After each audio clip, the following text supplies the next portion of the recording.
kukunin ni nanay. Saan? Lapitan mo, punta mo. Nani, punta mo, ituro mo. Saan? Ah, ayun, ang galing ah. Ayun doon nakalagay. Talaga ba? Titignan din nanay kung totoong nandyan. Silip nga natin. Kung magaling talaga yung, ay oo, dito nga. Titignan. Ay oo nga.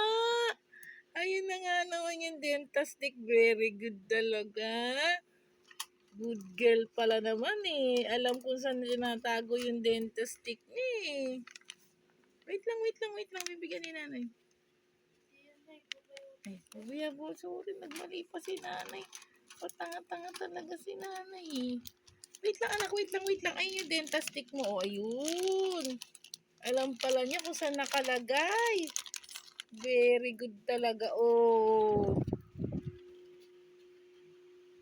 Galing. Oh. Yun. Kinain na. Oh.